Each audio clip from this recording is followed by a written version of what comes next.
Good day, folks, and welcome to the second session of our series on open contracting from around the globe. I really am very, very, very happy you all could join us here today.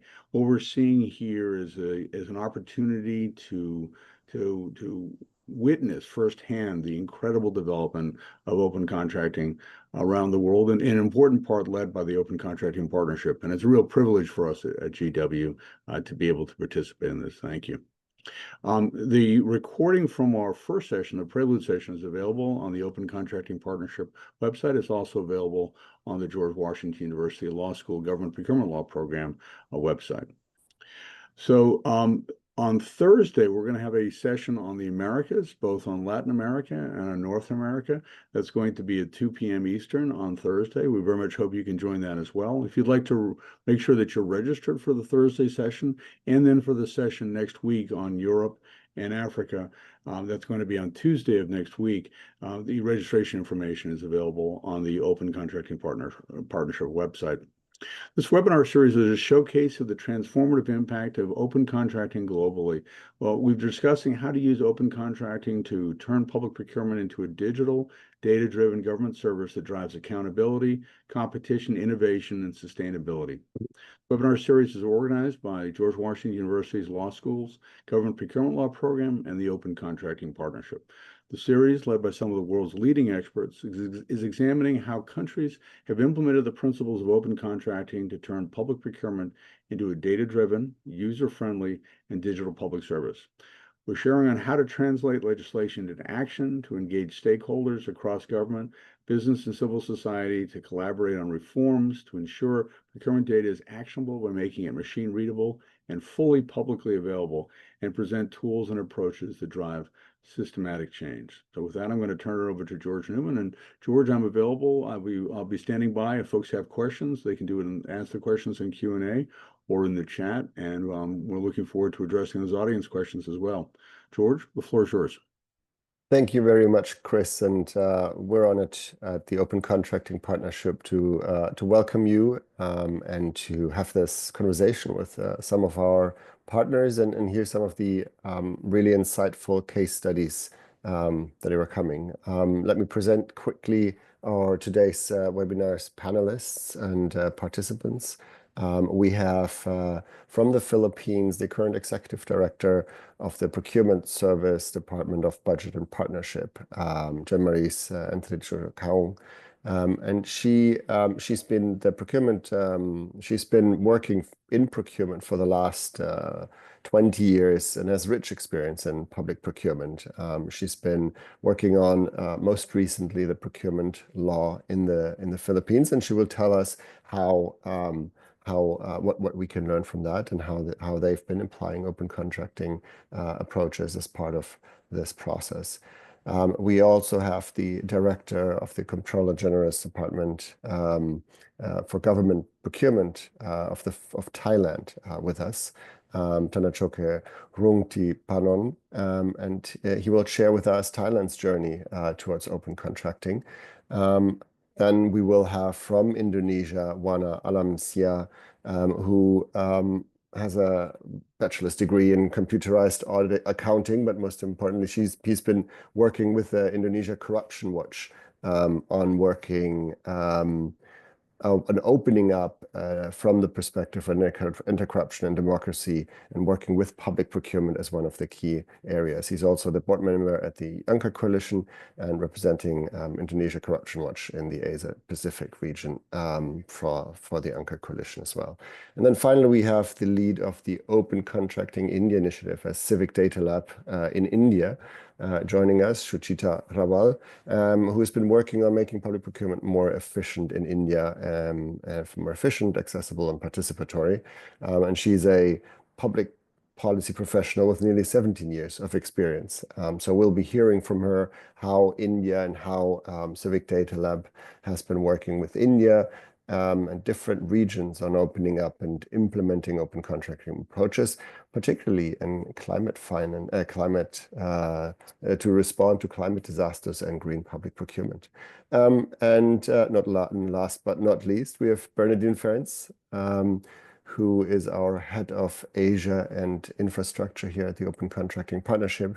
She's been a lawyer, but more importantly, she's been working hard for the last 3 years on opening up public procurement here at the Open Contracting Partnership. And let me turn to you, Ben. Can you tell us briefly what open contracting is and how does open contracting reimagine public procurement so it better serves people and protects our planet? Hi, Garrett. Good morning. And thanks so much for having me. And hello to everyone. It's really great to be here. That's a great question to kick us off, Georg. But before I dive into what is open contracting, I'd like to provide a little context for why open contracting and why we do the work that we do. So our starting point for this work is public procurement. There's a huge amount of money that's spent on public contracts all around the world. That's $13 trillion that's spent on everything from pens to paper, roads, schools, hospitals, that really affects people in fundamental ways. And we know that this money on public contracts is not always well spent. We know that public procurement is government's #1 corruption risk. We also know that there's a lot of leakage. It's not always corruption. So there's leakage due to mismanagement and inefficiencies. And that means that public money, the taxes that you and I pay that go to government, are not always spent well. So the question is, what are we going to do about it? And how can we change this? And this is where open contracting comes in. So open contracting is all about transforming public procurement for the better. And better can mean different things. And we'll talk more about that over the course of this session. Now, our starting point is really data. So people often think about governments as monoliths where everyone is all one hive mind, all working together towards the same goals. But the reality is that governments are siloed. There are lots of different ministries, different departments, different line agencies, all doing different things with different data sets. So the idea for what we do is really thinking about how can we come up with innovative solutions that help join up government? How can we use the power of open data to break down those silos to deliver better insights that help decisions to make better decisions, that help supervision authorities perform better oversight, that help citizens better understand what is actually happening with public money? And that's what open contracting does. We're really thinking about how we can transform public procurement for the better. It's an end-to-end process. We work across the entire value chain of public contracts, really from concept and design, right straight through to tendering and procurement, implementation, until the final delivery of either goods, services, or works. And we think about how we can leverage open data, participatory approaches, feedback loops to create those solutions that can get you those better results. Back to you, Garrett. Excellent, and I think it's so important to always remind ourselves why public procurement matters so much, and I think we'll hear from the case studies, particularly how the impact and how open contracting has been changing throughout the procurement process itself. But before that, can you give us a couple of examples of the impact we can see open contracting is having, particularly in the region? I love this question, Georg. I love that you're asking about impact because that's at the heart of what we do. And we're going to hear over the course of this session, as you rightly said, Georg, from our partners in the region on how they're using open contracting to drive impact. So I'm going to try not to steal their thunder, and I'll just give a quick overview of some of the highlights on what we're doing in the region. So open contracting is relatively new in Asia, but we're very pleased to see that it's taking off in such a meaningful way. And when we started this process, really, we looked at how to improve procurement processes and transform public procurement in itself. So to deliver use cases or impact goals such as better efficiency, better competition, better value for money, better service delivery, integrity, and things like that.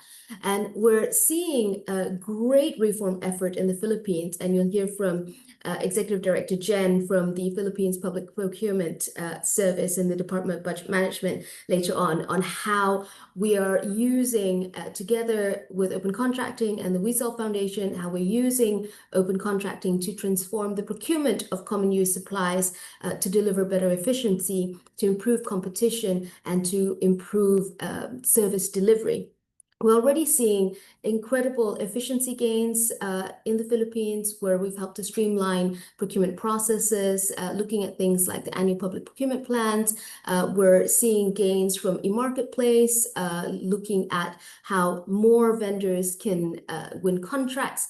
And we're also seeing enhanced credibility and integrity in the Philippines. And that was really driven home by the new Government Public Procurement Act that was recently passed, that renewed the mandate for PS-DBM and gave them even more strength to do the work that they do. Then moving to Indonesia, we're also seeing how open contracting is a tool for better oversight and better supervision. So there we're working with Indonesia Corruption Watch, and Wana will tell us more about this later on. And together with Indonesia Corruption Watch, we're working with the National Procurement Agency, or LKPP, and the government auditors to improve oversight. So again, we hear time and time again from supervision authorities that they don't have the resources to monitor everything everywhere all at once, and they need better solutions to help them target the approach so that they can supervise how public money is being spent effectively. And open contracting is helping to do exactly that, where we're providing a data-driven approach to help government auditors better select which contracts should be scrutinized. And key to this is our red flags methodology, which is very exciting. So it's no longer a random sample, but really using the red flags methodology to prioritize those high-risk contracts so that they can go deeper there to check and see if everything is going well or not. And we've coupled that with a really unique partnership with citizen monitoring. So we're empowering citizens to use data to scrutinize public contracts, to highlight any discrepancies that have been found so that that can be alerted to the government auditors so that they can then investigate and find out whether things are as they should be or not. Again, there in Indonesia, we're seeing efficiency gains, so audits are getting faster, they're getting more accurate. We're also seeing better results and better response times to citizen complaints. So citizens are really part of that that oversight mechanism now, and Wana will tell us more about that later on. We're seeing also in Thailand, Kun O will tell us more about it later, the Comptroller General's Department is also adopting our red flags methodology, and they're doing some really cool things there as well, which will also help their supervision goals and also broader open contracting aims. And last but not least, I'm going to talk a little bit about India, because this takes us into the realms of how public procurement can be used as a lever to deliver broader reforms, whether it's relating to climate and environment or other social impact goals.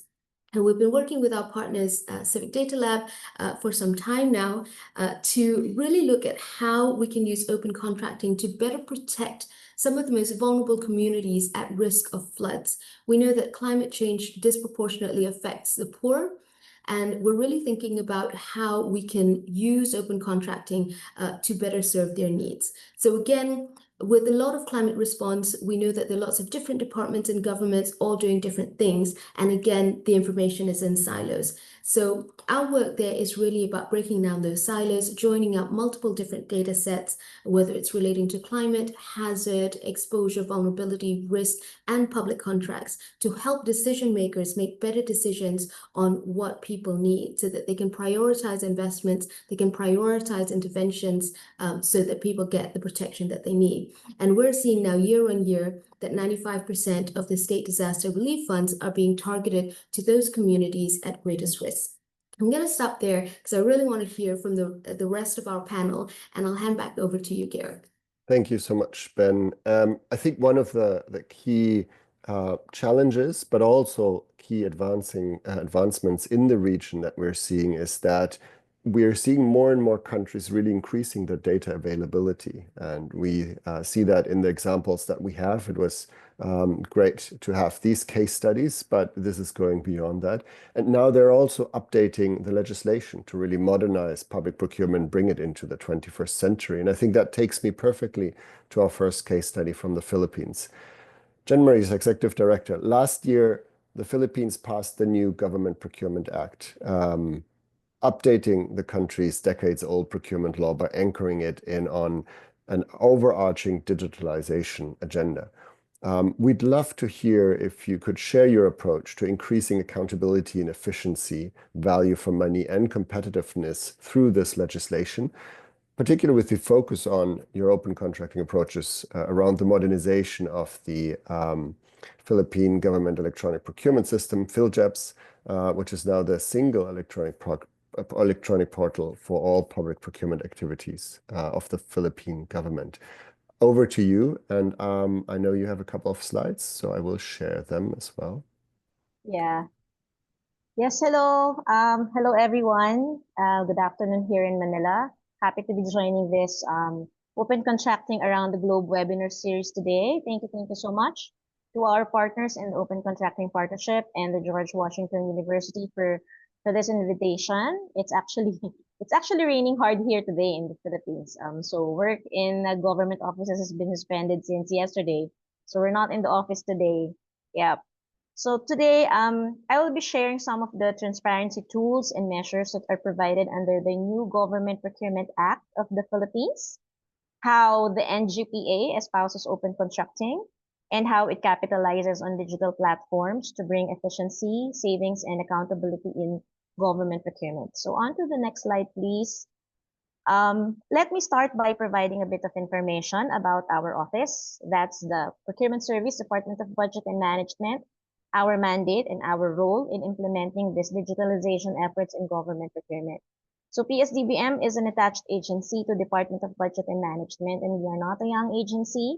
We are turning 47 years old this year.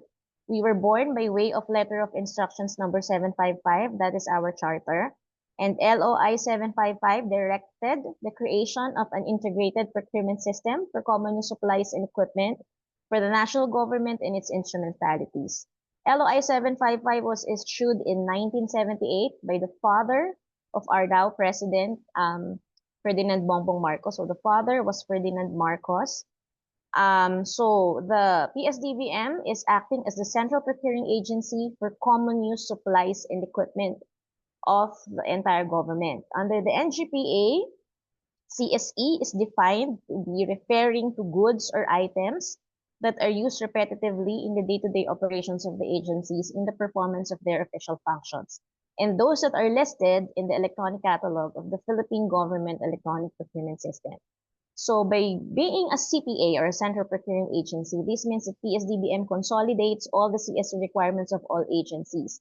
So instead of each government agency procuring this repetitively, PS-DBM will be consolidating this and will be able to leverage bulk purchase pricing, and ensure consistency and quality of the CSE items needed by the agencies nationwide. When we talk about efficiency in public procurement, we are not simply referring to faster transactions or streamlined paperwork. At its very essence, PS-DBM is aimed at achieving procurement efficiency, which is about achieving VFM or value for money, ensuring that every Filipino peso spent by the government delivers the maximum possible benefit for the Filipinos. So just to put more context on what Ben has also mentioned earlier, to put our impact into perspective, let me share with you how the government is able to generate savings by way of the bulk purchasing strategy of PS-DBM. In 2023, there was an independent study done by our partner civil society organization, that's the Whistle Foundation Philippines, confirmed the savings that the government generates by utilizing a CPA, that's through the PS-DBM. The study was actually part of the LIFT project, for which an assistance was applied for by the Philippine government through PS-DBM in partnership with WSF with OCP. So the study was able to confirm that at least in 2023, for 40 common use supplies items that the PS-DBM procured, the government saved around 711 million pesos, or when translated to dollars or US dollars, this is around 13 million. So this was made possible through the bulk procurement strategy of PS-DBM. That was based on an independent study, again, done by Whistle for our 2023 procurement. These figures clearly show that the centralized procurement model isn't just about convenience for government agencies, as they do not have to stretch their resources and efforts when it comes to purchasing their supply. Rather, it is a strategic fiscal tool that allows the government to maximize its resources and reallocate the savings into other programs and services needed by the public. So at present, under the NGPA, the PS-DBM's mandate and clientele coverage has expanded to include not only government agencies, national government agencies, but also down to local government units. So under the NGPA, procurement of all CSE requirements from PS-DBM has now become mandatory. On to the next slide, please. Now let's go to the Philippine Government Electronic Procurement System, or PhilGEPS. The management and operation of the PhilGEPS is lodged with PS-DBM. It started and was born actually in year 2000. So this year we're turning 25. The system is turning 25 years old. It was then called EPS, or Electronic Procurement System. Over the years, the EPS was renamed into PhilGEPS. And the PhilGEPS has served as the central portal of procurement information in government procurement in the Philippines. In 2019, the fully modernized PhilGEPS was officially launched, and this version brought with it several key features designed to strengthen transparency, simplify processes, and make the system more responsive to the needs of both procuring entities and suppliers. Under the NGPA, the PhilGEPS does not only serve as the central portal for procurement information, but now it serves as the primary channel in the conduct of procurement activities of all government agencies. So on to the next slide, please. Just to give you a brief background on what are the features of the modernized PhilGEPS introduced under the NGPA. So most of these features are already developed and existing. Some will require enhancements in order to be aligned with the procedure and requirements under the NGPA, but some are not yet developed. Particularly, these are the e-reverse auction, the ones reflected in the right side of the slide, that's the e-reverse auction, the advanced data analytics feature, and the system integration and interconnectivity of PhilGEPS with the other systems and databases of other government agencies. But we have started the preparatory work for this. So under the NGPA, perhaps just important to note here, the virtual store and e-marketplace, these are the e-commerce platforms available for all government agencies to utilize in procuring CSE from PS-DBM. E-bidding facility, on the other hand, is used for procuring non-CSE. So this is the full electronic platform that the government agencies are expected to use in doing all their public bidding activities. It covers from procurement planning up to contract implementation. Okay. So, and of course, the open data portal. So under the NGPA and its implementing rules and regulations, the PhilGEPS shall develop an open data platform that allows publication of relevant procurement information and data to promote transparency and facilitate public monitoring of the procurement process. So to align the current PhilGEPS with the NGPA, the upcoming features, as I've said, the features mentioned in the right side, they will be integrated to promote more efficiency and value for money in government spending. So the PhilGEPS Phase 2 project, the development, aims to redevelop the new PhilGEPS and align its functionalities with the NGPA. On to my next slide, please. I'm rushing through my time. I hope I keep it within 10 minutes. Yeah, the next slide will show a summary of the other important transparency tools and provisions under the NGPA. So one of the most important features enshrined in the new law is transparency at every stage of the procurement process. And so Section 3 of the Act mandates that all procurement-related information must be made accessible to the public in line with open contracting practices. This means that data must be disclosed systematically from planning, procurement, and awarding to contract implementation and payment, ensuring that both the oversight institutions and the public can monitor how public funds are being spent. Another provision is participatory procurement. This opens the door for citizens, for civil society organizations, and other stakeholders to take part in monitoring procurement processes and contract implementation. Then, to further protect the integrity of procurement, the law introduces a strong measure under Section 82, and this is the Declaration of Beneficial Ownership. PS-DBM and SEC, the Securities and Exchange Commission of the Philippines, the agency that has oversight in the registration of private corporations. We have been closely working with them to ensure the proper implementation of this provision. This requirement obliges all corporations, merchants, and bidders that intend to participate in procurement opportunities to disclose information about their ultimate beneficial owners. This measure directly addresses the risk of fraud, collusion, and corruption. And the law also mandates the interconnectivity of government databases under Section 23. That was one of the features mentioned in the preceding slide. So the database of the merchants in the PhilJEPs will be interconnected with the databases of the government agencies that issue licenses and permits to our bidders and merchants. All of this must be done with respect to data security, confidentiality, and system integrity as detailed under the law. And the PhilJEPs platform will include audit trails and real-time monitoring mechanism, enabling the Philippine government's audit institution, which is our Commission on Audit, to verify and assess the system's operations and ensures that every procurement activity is visible, verifiable, and accountable.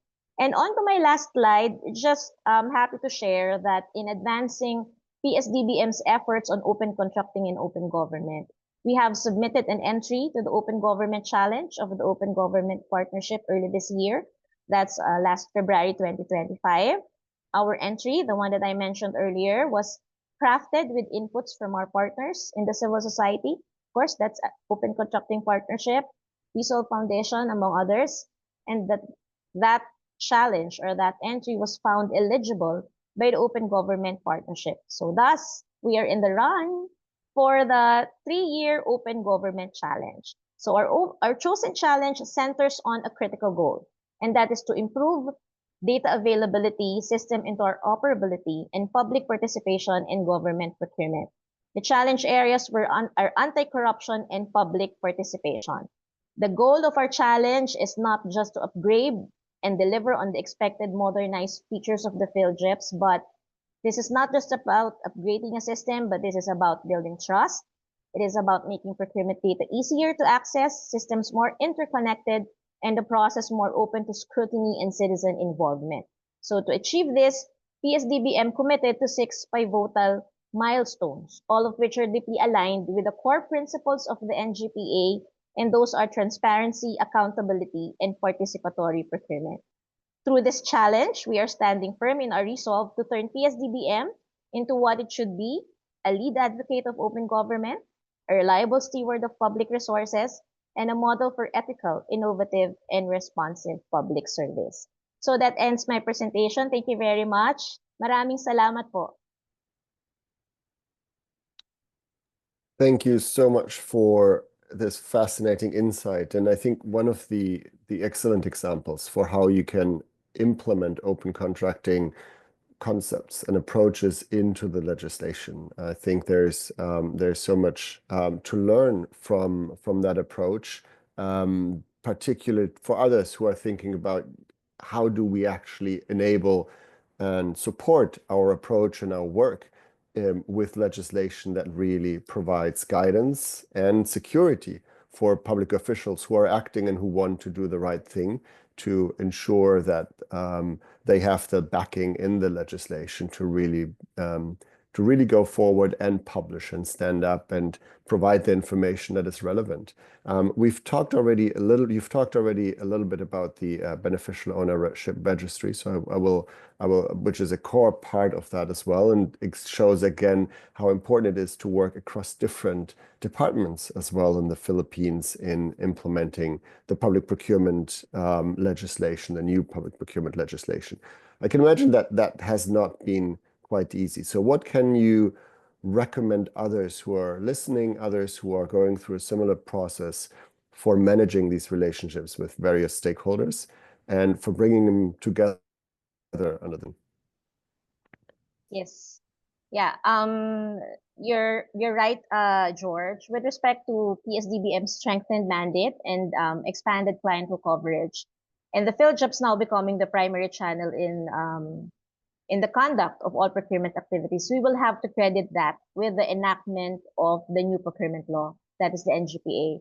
And the NGPA would not have been enacted if not with a strong push of our DBM secretary, that's Secretary Mina Pangandaman, an open government and open contracting champion. So the NGPA laid down the opportunity for PS-DBM because it is the law itself that mandates the central procurement of CSE among all government agencies down to the local government level. Our client agencies would not have a choice but to course through their CSE requirements through us. Otherwise, they would expect an audit observation from our Supreme Audit Authority. On the other hand, insofar as our merchants, the private sector, PhilJobs registrants are concerned, it is also the law that requires them to secure their platinum certificate, which is the loan legal eligibility document that they need to submit in all public meeting activities that they would want to participate in. So I guess in our case, bringing our stakeholders in within the coverage and framework of these new requirements and tools is not difficult because the law itself mandates it. Of course, while the law makes it mandatory, implementation is another story. We have to encourage and invite our stakeholders to believe in the efficiencies and effectiveness that these new rules will bring. So for us in PS-DBM, actually this is very challenging, especially that in the recent years, PS-DBM has been in the center of controversies involving alleged anomalous procurement activities. During the pandemic, that was under the previous management and administration. So how do we regain public's trust? That is the first. When we assumed into office in 2022, we knew that we needed to implement drastic reform initiatives in order to sustain the agency's existence because there were several calls for abolition of the office then. We issued a 12-point reform agenda, which included the advanced market strengthening and alliance building with our stakeholders, our client agencies, our suppliers, and even our procurement monitors, the civil society organizations, and our government auditors. With respect to our client agencies, we reached out to them. We did recognize their support with the conduct of appreciation events. And to be able to roll out PS-DBM's expanded mandate under the NGPA, we initiated client learning engagements nationwide. We have actually completed doing at least one for every island in Luzon, Visayas, and Mindanao, and also in the National Capital Region. In doing the CLEs, we have been promoting the office as well as the modernized features of the PhilJeps. We have been presenting the value of having a central procuring agency by presenting figures on real savings, especially the newest electronic platform for procuring CSE, the e-marketplace. For the private sector, similarly, since 2023, we have been conducting regular orientations and walkthrough of the procurement process and bidding requirements with PS-DBM's CSE suppliers and bidders. While with respect to the PhilJeps registered merchants, in the coming weeks, we will also be conducting orientation on the PhilJeps registration process and on the submission of the newest requirement, the beneficial ownership information, and in using the e-bidding facility. With respect to our procurement monitors, our CSO partners, well, we have started or establishing partnership to prove that we are opening our process to them. We have been in active and close coordination with foreign and local non-government organizations with the same advocacies and visions, with OCP, for example, with WeSolve Foundation, with Open Ownership, among others. And in fact, the Open Government Challenge that we submitted was crafted with inputs from our CSO partners. And because they were part of the framers of the challenge, they are also part of the milestone activities that we aim to achieve throughout the implementation of the challenge. So perhaps our colleagues here from other countries can find worth in learning from our experience. So in sum, in order to manage our relationships with our stakeholders and bring them under the same vision, we have to practice what we preach. We have to make our process open and transparent to them and make them involved in the process. Because when we make them involved and allow them to participate, not only that they would experience firsthand and understand the hardships and challenges, but they now become our partners in accomplishing our goals.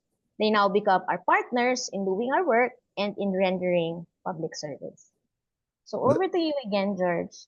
Thank you so much. I mean, this is fascinating and excellent, sort of like how, you know, both the legislation, but also your proactive work in outreaching and ensuring that all actors have incentives to really participate and follow the legislation, and how important that is. We have a quick question here from the chat that I'll hand over to you to respond very briefly, how your procurement system from Tajuddin how your procurement system, PhilJobs, handles bid evaluations and how you have integrated that as part of the digitization agenda.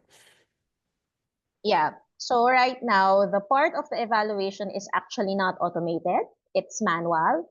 So when you use the e-bidding facility, it covers from procurement planning up to contract implementation. But not all agencies are already using it because that is hosted in the modernized PhilJobs. And most of our agencies are still using the old version. That's the 1.5 PhilJobs. That's why within the year, and because of the NGPA, there's now a mandate for everyone to use the e-bidding facility. So we might be shutting down the old version already within the year to oblige them to migrate to the new and modernized platform. So the evaluation part is still manual, but the submission of bids, the opening of bids, the submission of post-qualification documents, there's an option to do it manual and do it online. Excellent. And I think, you have to give the different buying agencies a little bit of time to process that, but it's good that this is now part of this one-step system as well. And I think that is one of the challenges that we see in many Asian regions where, you have very decentralized kind of like countries and with a lot of public agencies buying. Indonesia has thousands of islands, Philippines very similarly. So I think this is something that is really tough, and I'm seeing a lot of good progress here in Philippines. And your experience, I'm sure, is very useful for others in the region and beyond as well. So with that, I would like to move over to our next case study from Thailand. Welcome, Thanachoke Rungthipanon. I'm sorry for the pronunciation, Director of Government Procurement, or Kun-O. We've just heard from the Philippines and how they are reforming public procurement from the ground up so that it is fully data-driven. Kun-O, you've been working on reforming public procurement in Thailand as well. What have been some of the main challenges and which strategies are you using to address them?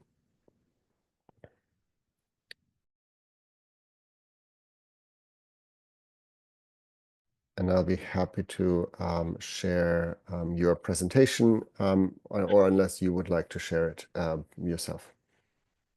I will share my presentation. Perfect. Good afternoon, everyone. Do you hear me?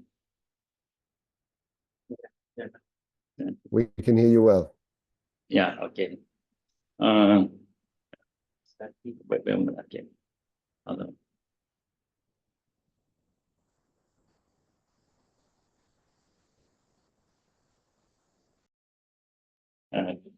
Good afternoon, everyone.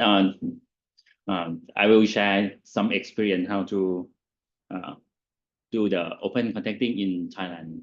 Before I start, I'm trying to give you the briefly history about EGP system. EGP is a electronic government procurement that in Thailand we call EGP. If you see on my slide, we start from 2010. We developed the first EGP system that is just cover from start the project until we award the contract. That is our begin to build the system. In that time, I can say in the Thai case that not so easy like many countries, because most of the government officer, they get familiar to use a manual process. We try to change them to use the electronic one. That is our beginning. In 2012, actually it's 2 years ago, next 2 years, we try to build more. We integrate the contract management.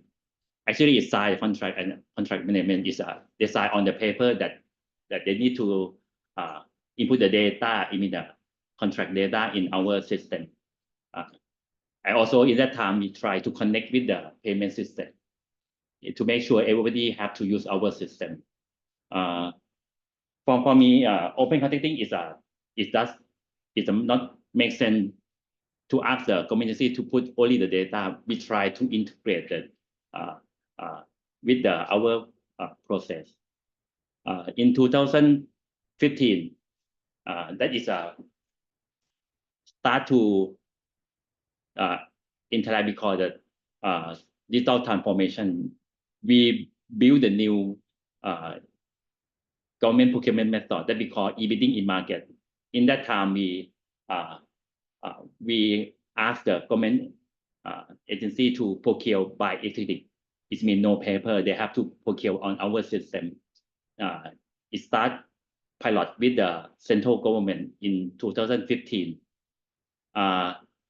2017, in that time, we have a procurement law.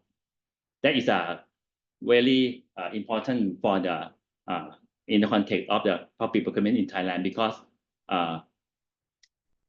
public procurement law is cover all of Thai government agency, include the state-owned enterprise, include the local administration. That is I can say it's been in 2017 in the EGP system. They are our user to use our system. It means all of the government project have to publish and open the data on our system. That is is next step of the development of EGP system. And 2022, actually we call it phase 5.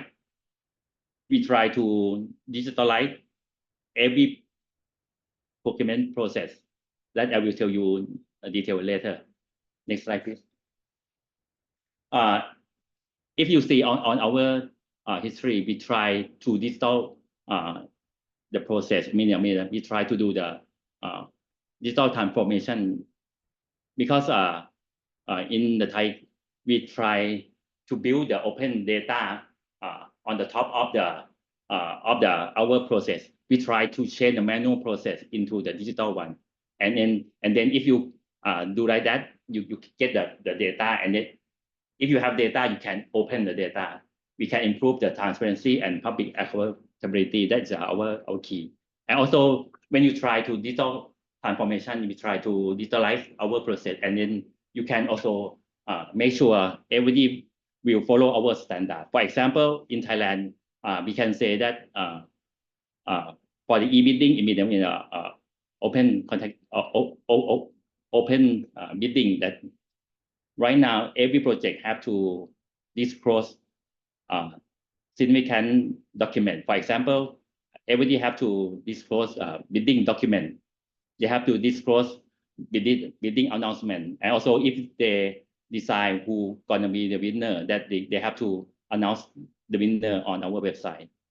If they can't do that, it means they will procure not follow our rule and regulation. But in another thing, it means they can't pay the money to the supplier. We try to put together between the transparency and digital transformation. That is our concept that we do in the Thai case. Next slide, please. I will told you that in our work system we call EGP. We connect with the GFMS. GFMS is another system. It's a payment system. Fortunately, both system is under Comptroller General Department. It means if they don't procure on our system, it means they can't pay the money to the supplier. That is a very effective compared with we set the standard on the law. If you do like this, it means everybody have to do our system. This is our key that we try to do that. And also, I already told you, we try to do the digital transformation. In this year, we try to do the contract and contract management in electronic. We call the e-contract. We try to cover all of the process of the public procurement into the digital one. And also we try to adopt the technology.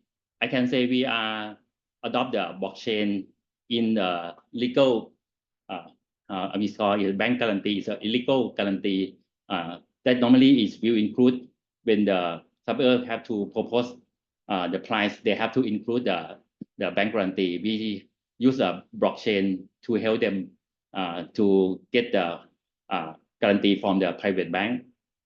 And in this one, we use blockchain.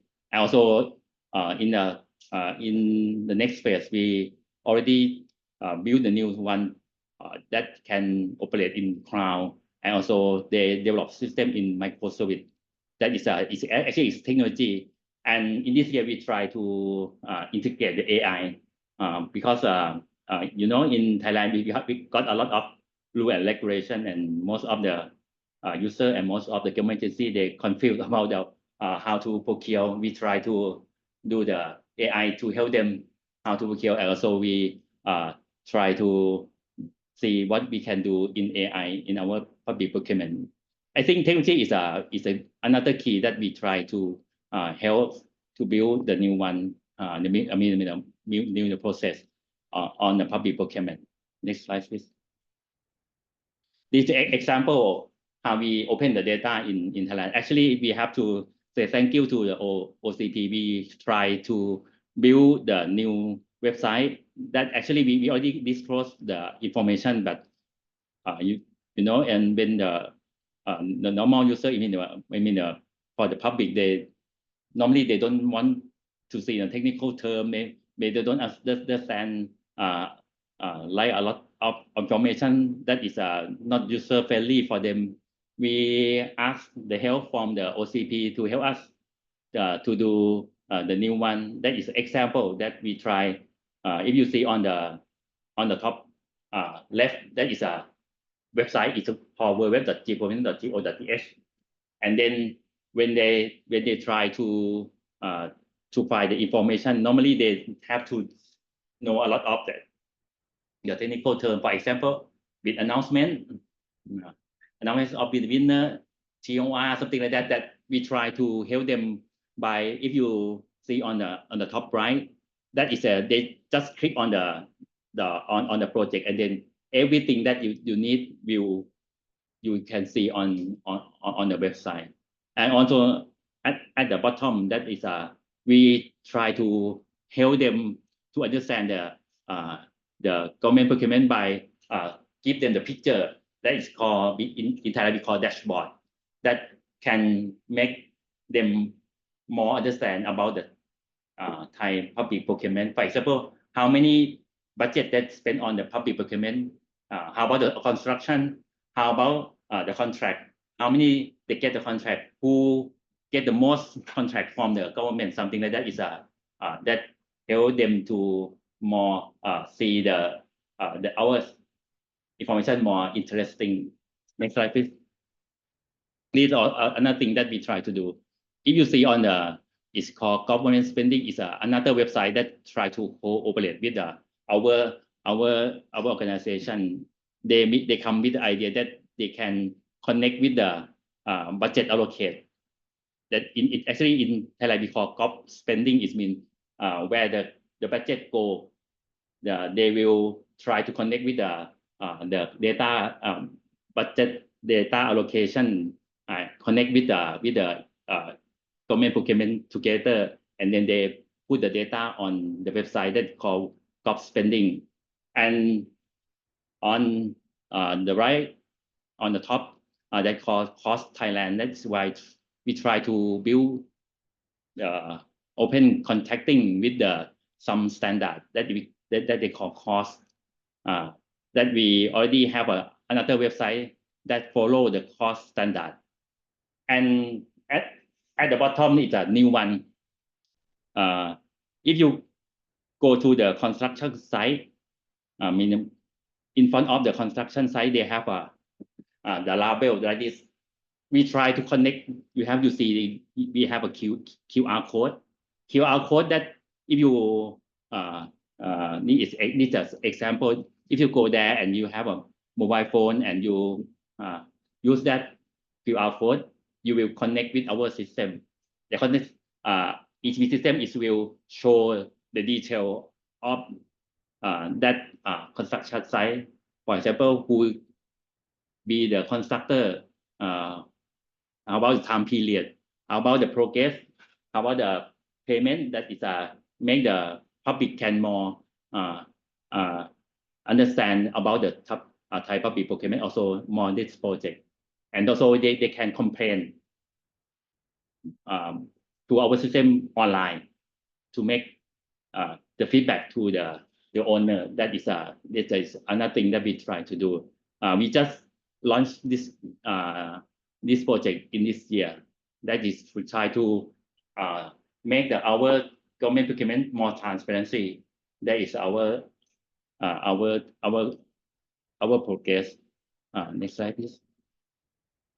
I can say right now we try to do the more open contracting, but I think the challenge is how to do the digital transformation, because digital transformation is actually not so difficult, but how to streamline our government procurement process is another thing that we have to consider. When we try to do the digital transformation, we try to find we try to think about the efficiency. When we put the electronic one, it should more give them more effective, reduce the time, reduce the cost.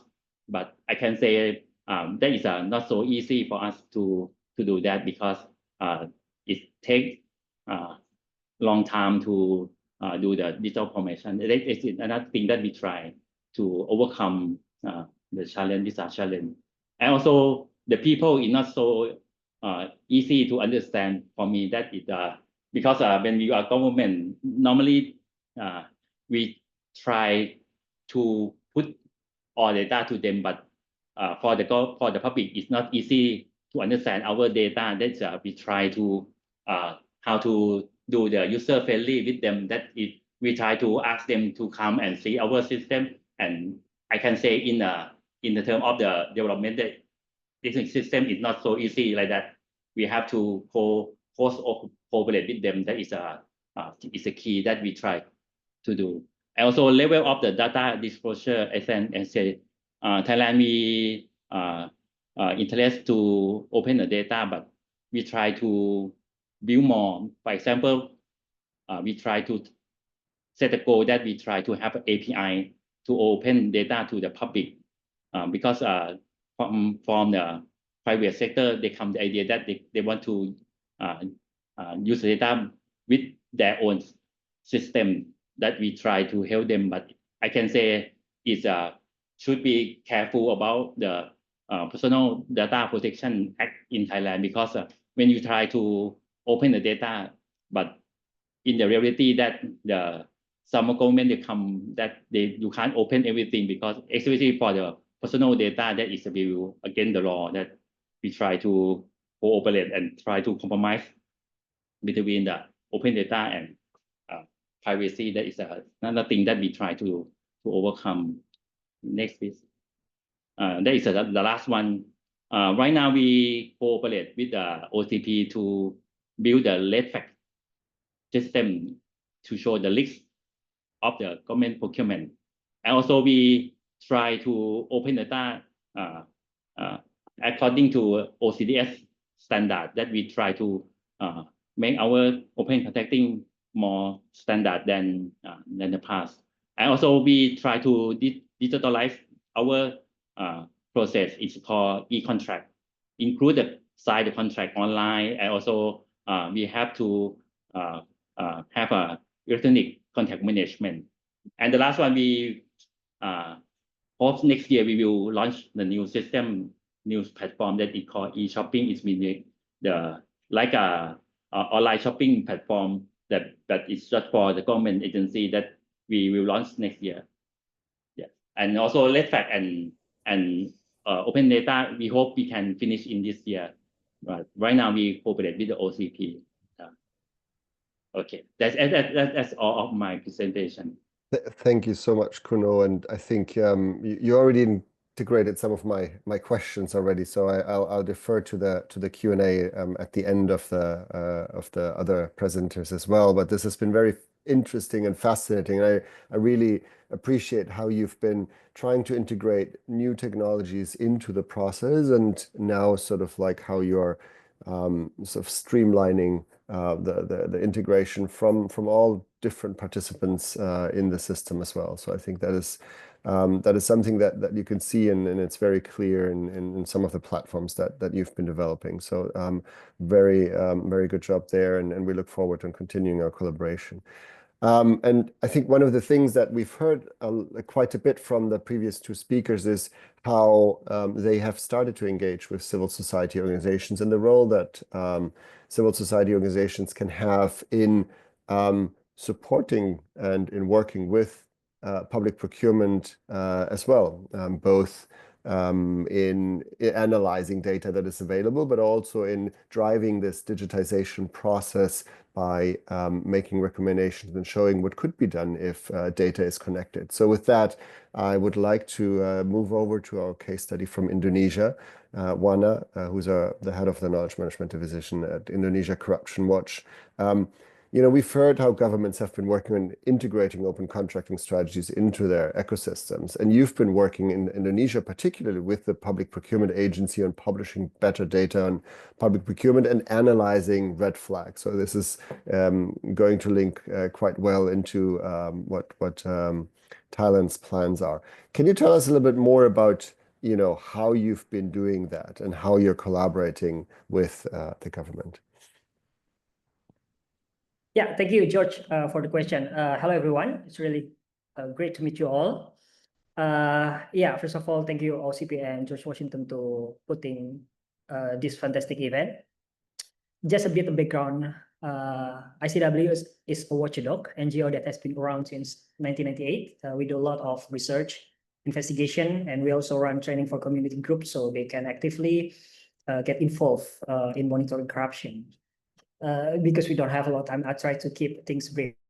Thank you again, George. And to start my presentation, I'd like to use OCP cycle for reference point to explain what we've been working in Indonesia. Hopefully, I'm interpreting the cycle correctly, George and Ben.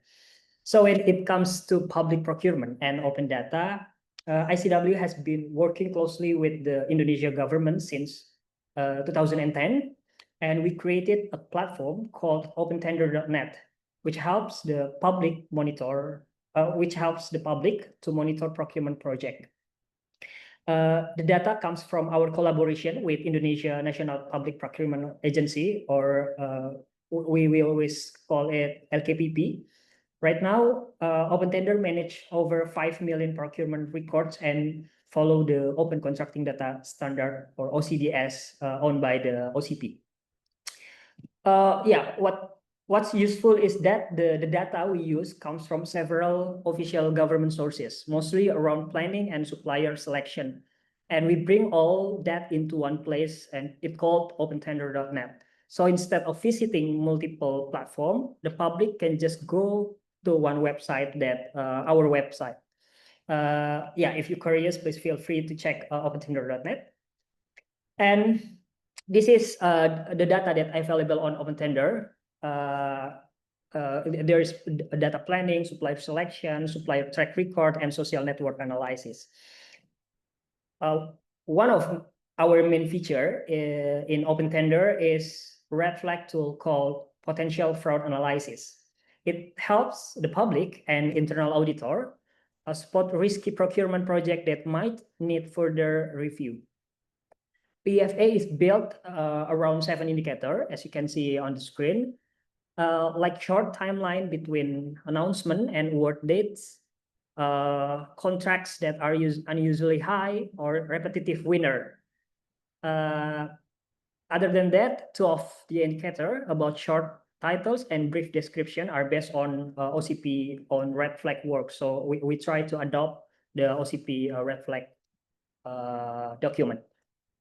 So each indicator scores between 1 and 5, and the maximal total score is 100. The higher the score, the more likely there's a red flag. So if you can see on the screen, in the left, bottom left, there are a table. That's our red flag. If the point is 71 and until 100, it means that the project potentially fraud. So it means that we have a public or internal auditor should scrutinize deeper. This is our website. So if you take a look to the open tender and you go to the database, you can see which procurement, which project that has a red flag score in the left of the table. So this is for us. This is the public to prioritize which procurement that they will monitoring. On top of that, we've added social network analysis feature, or SNA. This helps us see if one person owns multiple companies, which can point to potential conflict of interest or unfair competition. And we also have dashboard, company profile, and even a complaint channel linked directly to the government reporting system. Just this year, we already we finished to interlink between the procurement complaint handling system in open tender and in the government system. Yeah, to build engagement around procurement data, we've organized several activities with government partner. Back in 2015, we hosted a hackathon, and in 2017, a datathon. Both those events we organized with the GLKPP. Then in 2021 and 2022, we launched what we called a monitor or monitoring marathon. As you can see on screen, this is the poster about the competition of the monitoring marathon. It's a 24-hour competition where participants investigate real procurement project using open source intelligent technique. This is like you like a detective. You try to check the construction is built well or not.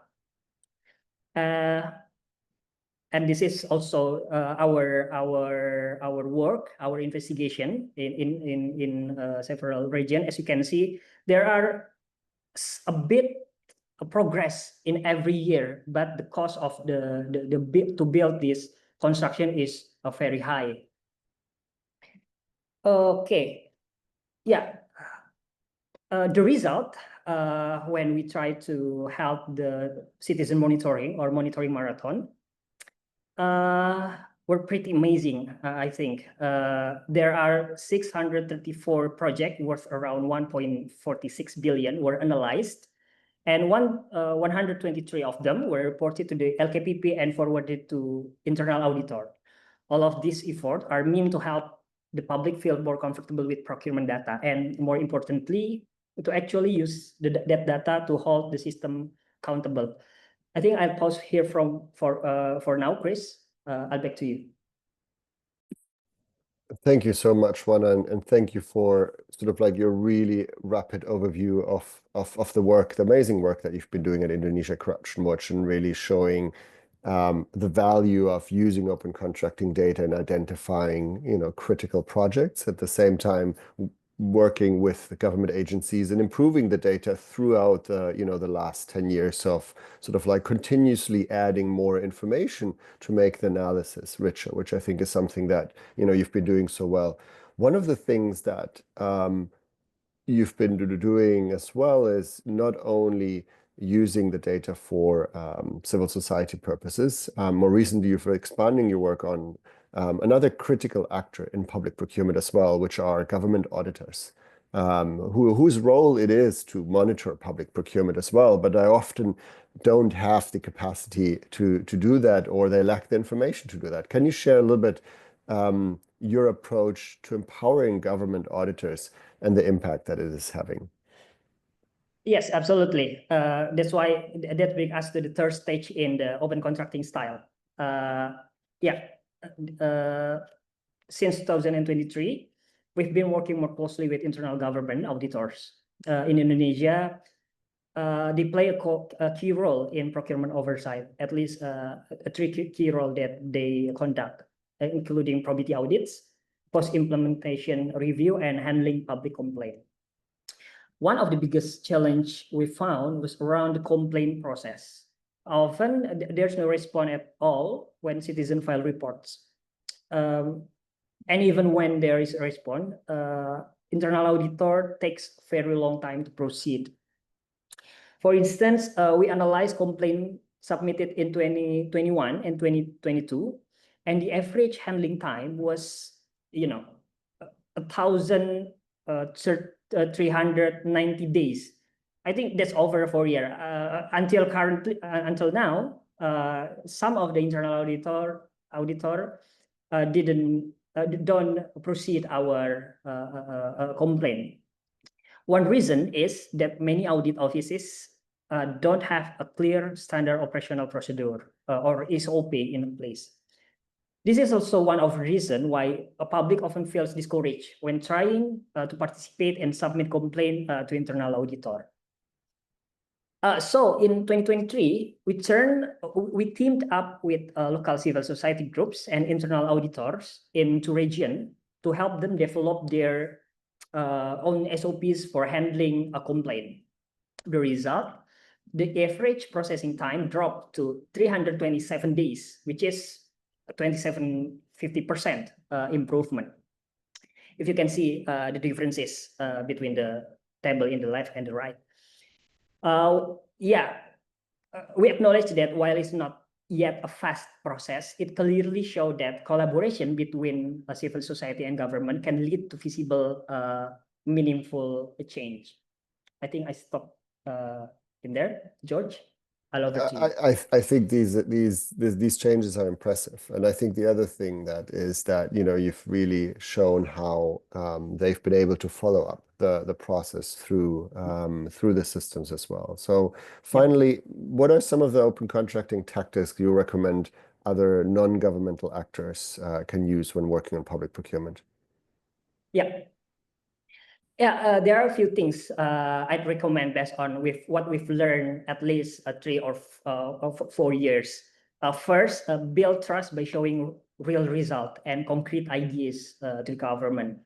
When we are talking about data-driven work, I think the most important thing is access to data, because data is absolutely critical. Once we had access to procurement data, we could create tools like open tender, for instance, to engage the public in a meaningful way.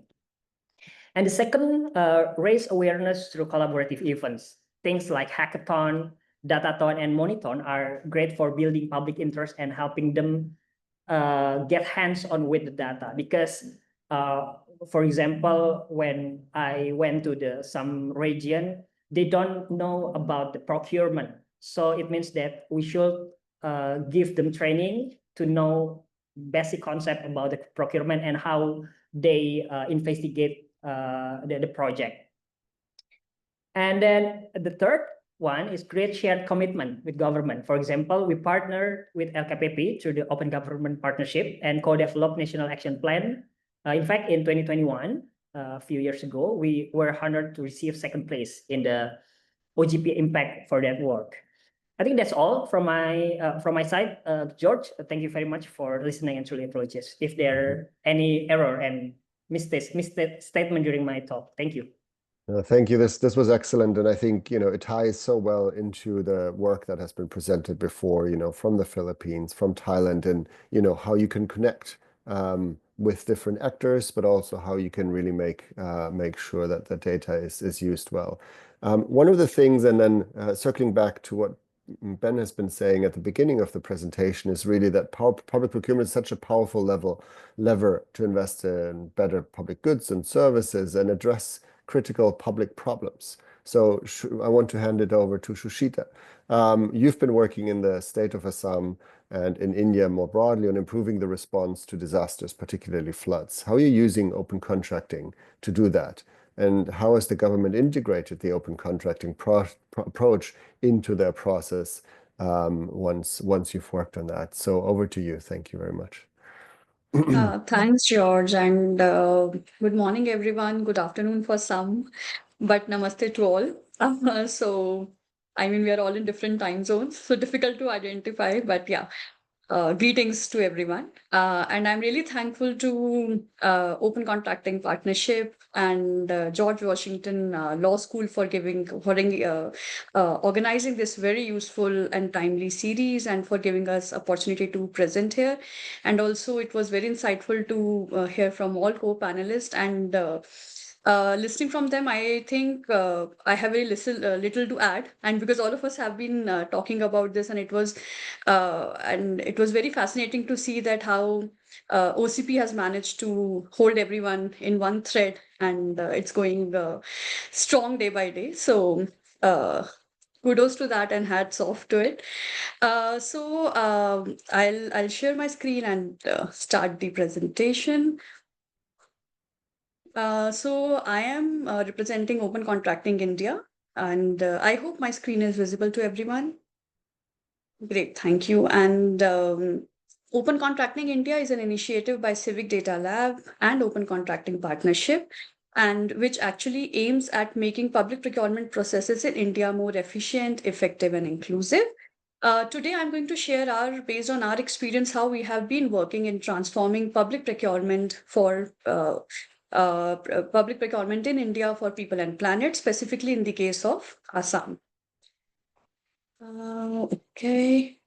For those who are not aware of Assam, Assam is a northeastern state in India, and it is famous for tea. Assamese tea, I'm sure some of you must have heard of.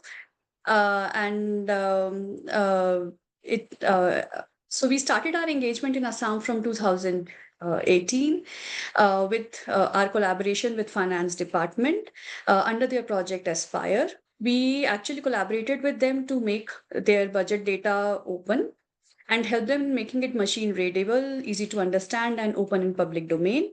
With this, actually, Assam became the first Indian state to commit to open budgets, and they have their budget open in public, available in machine readable formats in public domain. We keep our engagement on and keep partnering with other organizations like UNICEF and help them in conducting their pre-budget surveys. Then our work on analyzing public procurement started in 2021, and that also marks the beginning of Open Contracting India. We started to analyze their public procurement data to see what are the gaps, how it can be made compliant to open contracting data standards. While doing so, we did manage to help them with bringing in some reforms, and it also marked beginning of what we call IDEA FRM, basically IDEA FRM, that is Intelligent Data Ecosystem in Assam for Flood Risk Management. I'm going to talk about all these in detail going forward, but I'm just going to give you a synopsis of what we have been doing. We realized while working there that now that Assam has a strong need for green budget. We started collaborating with the Finance Department, Department of Environment, and other line departments to see how it can be worked out. And happy to share that in 2023, Assam actually came up with their first green budget with an allocation of close to $2 billion.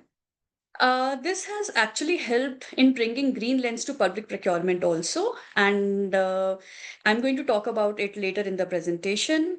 This year, Assam government has presented their third green budget, and with the introduction of green budget, green public procurement has quadrupled.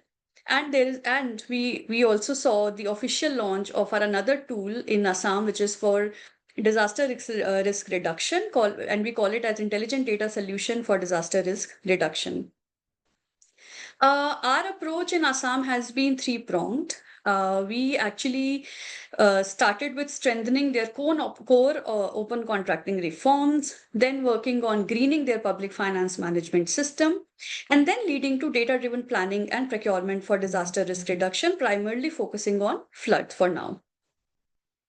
Starting with the core public contracting reforms, we actually starting engaging with them and help them in formalizing and then notifying public procurement rules in 2020. We help them in opening up their public procurement data, making it available in public domain by launching a portal, Assam Public Procurement Explorer, wherein the data, public procurement data was available compliant to OCDS standards. Getting motivated by this, state government actually came up with their own state public procurement portal, which was like one place for all public procurement information in the state. CDL also supported in the process. So by this, actually, Assam became the first Indian state to set an example of having their public contracts data available in public domain, compliant with open contracting data standards, which was very new to in Indian context. Then we help them in actually bringing green lens to their entire public finance management system. When we talk about green budget, and I shared, it was introduced in 2023, that did and added an angle green lens to the budgeting part of it. But then we move ahead and also saw the opportunity of adding green lens to the public procurement. From the time green budget has been launched, we have seen that year on year there has been consistent increase in the amount of money that is being allocated towards environment sustainability, going from $2 billion in 2023 to $4.9 billion this year. And while we carried out an analysis and we realized that last year with green budget in place, green public procurement has quadrupled if we compare it with non-green budget period. So like we feel that we have managed to bring in that green lens, not only when they are planning, but also when they are spending. I mean, we have been talking about capacity buildings and hand-holding support. So that's what has been our approach and our strategy also in whatever work we do with in Assam. We have trained close to 200 officials on green public procurement, covering 32 state departments. And with the introduction of green budget, actually Assam became the first northeastern Indian state to have green budget and third Indian state to come up with green budget in the country. This leads us to see the opportunity of bringing in procurement to disaster risk reduction in order to have more data-driven planning and evidence-based planning and procurement for disaster risk reduction. Here comes in picture our intelligent data solution for disaster risk reduction. It is basically a silo bursting platform joining up multiple data sets that helps in flood risk management. It also produces actionable insights that helps decision makers, implementers, field officers to understand the real situation, to understand which are the districts which are in need of money, and then actually help in making them decisions based on these evidence. I mean, this has been officially launched early this year in the presence of 2 state ministers and 1 senior bureaucrat in their investment summit. And this monsoon season, the CEO of Assam State Disaster Management Authority has actually recommended his officials to come up with whatever demands they have from the department based on the reports that are being generated using IDS-DRR. By working on IDS-DRR, we have been able to open up approximately $1 billion of public contract data. We also realized that while engaging with them and working with them, we have seen that flood-related contracts have gone up from 48 per year to 174 per year in this financial year. Similarly, there has been increase in the flood response spending, which has gone, which this year is close to 106 million USD as compared to 218K USD in last financial year. Again, our strategy has remained same. We have been engaging with different stakeholders, starting from government officials, bureaucrats to field officers, implementers, community groups, CSOs, and in doing so, we have trained close to 350 plus officials to actually effectively use IDS-DRR for their planning, for their monsoon planning. We realized that while working in Assam, it has actually created a butterfly effect, and we have been getting positive response from other states. And now we are scaling up our work in 4 other Indian states, that is Himachal Pradesh, Odisha, Bihar, and Uttar Pradesh. I'm happy to share that alpha versions of all these 4 states is actually being developed. We are waiting, it is in testing stage. We are waiting for the final approvals from government officials, and finger crossed, they will go live in public domain super soon.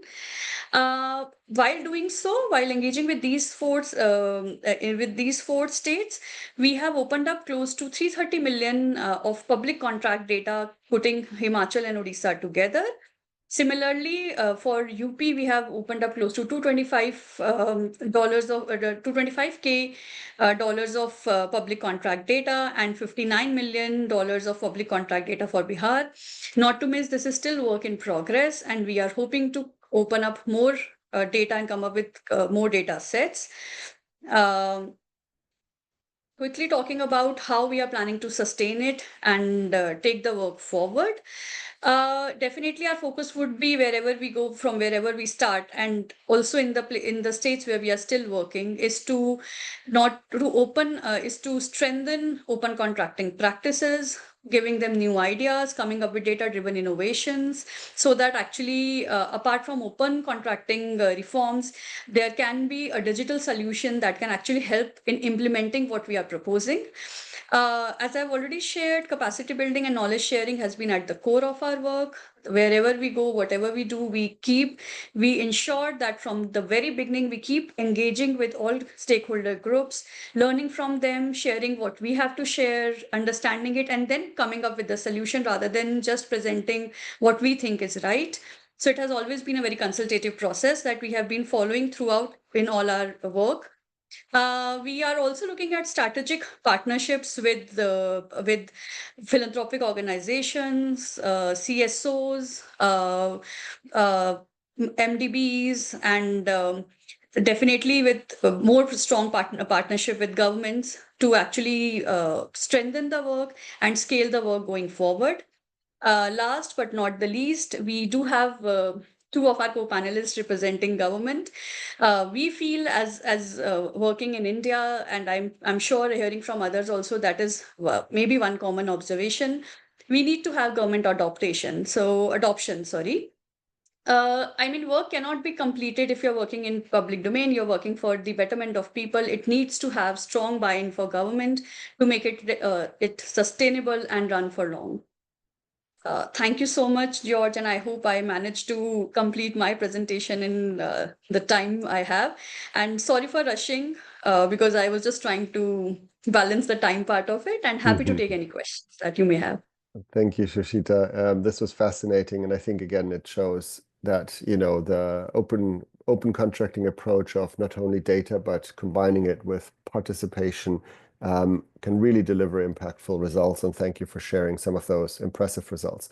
Chris, I'm not sure if we have time for questions and answers. If not, I would provide everyone an opportunity to provide like a closing reflection of like what they've learned, what they've heard today, and what they will take back to their work. But I don't know, what do you say, Chris? Do we have time That for? would be perfect, George.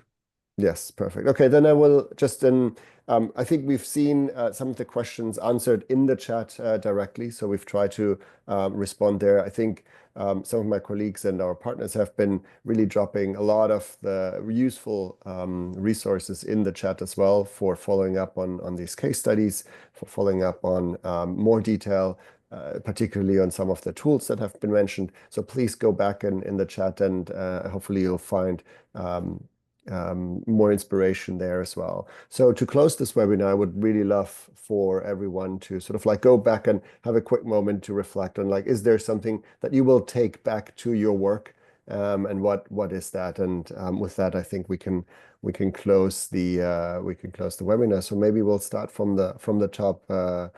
Genmaries Executive Director, what would you take back to your work when you come back tomorrow?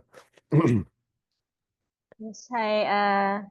Hello again, everyone. Yeah, I think I would like to close by responding to one of the questions of Chris. Yeah, he's asking if why is open contracting rules or principles working so well across several nations now? I think for the Philippines, for example, we know that there is a clamor for open contracting because at this digital age where research is at the tip of your fingers, if governments would not adopt to like open contracting and using digital platforms or opening up your process to the public, then we will be more subjected to public scrutiny. Of course, we are just validating the perception that we in the government are hiding something else or we are covering up something. So really to as a tool for anti-corruption, we need to adapt to what is being demanded by the public, to what is being called for. Because talking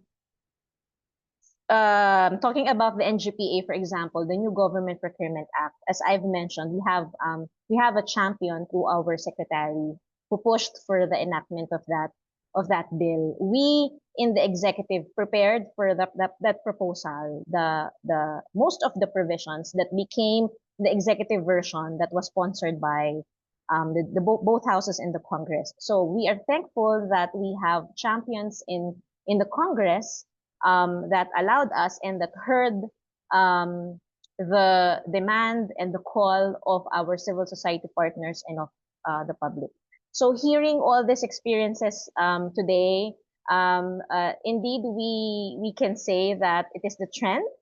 So because it is the trend globally, and then we are really excited to see how these provisions under the NGPA will be implemented, and we are also very willing to learn from our peers across other jurisdictions. So thank you very much, and we hope to have more of these sessions with you. Thank you. Thank you very much, Genmaries. Kuno, can I turn over to you? What will you take back to your work? Okay, thank you.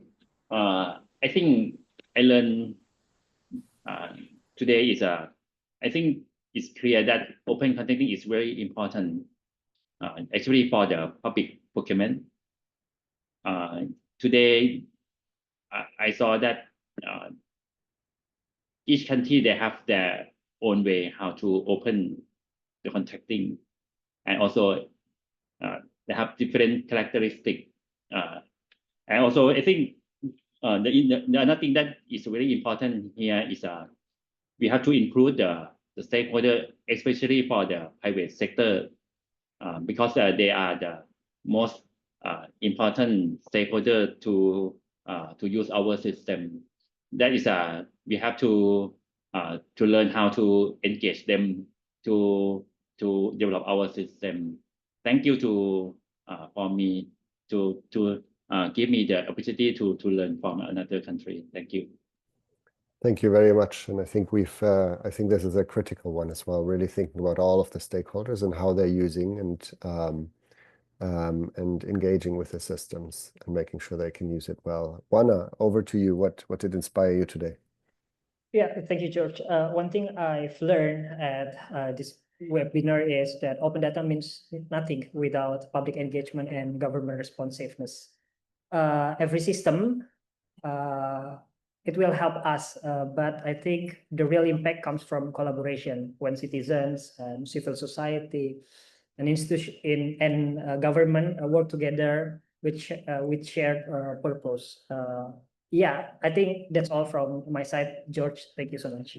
Thank you very much for sharing your insights and wisdom. Shuchita, anything that you will take back as you continue your day today?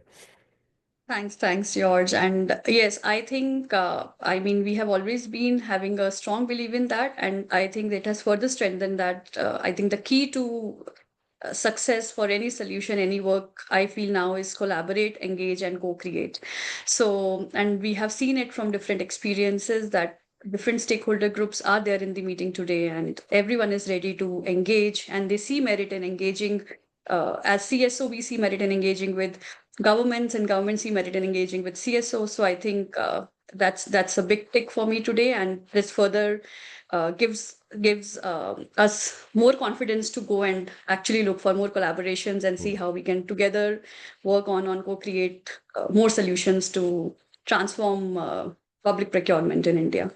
Thank you, And thank you so Shuchita. much for bringing us all at one platform. Thank you. Yeah, I think that has been powerful. Ben, your last words from you as well, before we close the conversation. Thanks so much, Georg, and thanks so much to our fantastic panelists for leading such a great session today, and also Chris for having us. I guess my key takeaways, having worked now in Asia for some time, is just how inspiring it is to see so many reforms from so many different places and so many different partners. And it's definitely the highlight of my day working with partners like Shuchi and CivicDataLab, Gen and PS-DBM and WeSolve, Wana, Indonesia, Corruption Watch, Kun-O, and CGD. We're looking forward to doing more of that. We're definitely seeing more interest and more appetite for this work in the region. So watch the space. I won't say much more, but just say watch the space. There's more coming. We've got lots of stories in the pipeline as well. So sign up to our newsletter and you will learn more about how we're growing in the region and how we're going from strength to strength, thanks to great partners like you've heard from today. Thank you so much, Ben. Over to you, Chris. Yeah, thank you, George, so much for putting this together. I think that one interesting thing about the commonality here is that when you see common patterns, for instance, you see it in an adjacent subdiscipline of compliance, when you see common patterns of laws and processes, very often it's because governments in a uniform way, in a common way, are addressing risks. And so I think one of the most interesting things that George and I took away from our conversations today is that you can really see in these different countries a common approach of open contracting, but done in a way that addresses very unique risks in each of the countries. For instance, issues of beneficial ownership in the Philippines, issues of geographic isolation in India, of trying to unify India by using open contracting. Different risks addressed in different ways with a common approach of open contracting. So it is a risk management exercise done in a fascinating way with new electronic platforms. Thank you, George. Thank you very much. We will be sharing the materials that we've had that were presented today. We will share the recording on the website as well, and we hopefully can join us in one of the upcoming remaining 2 sessions of this webinar. One for the Americas, which might be at a time that is a little bit unruly for you. In the Asia region, but the other one on the experience from Africa and Europe, which I think will be fascinating as well. So please do join us in this webinar series. If not, follow up on the website. We'll be sharing the materials.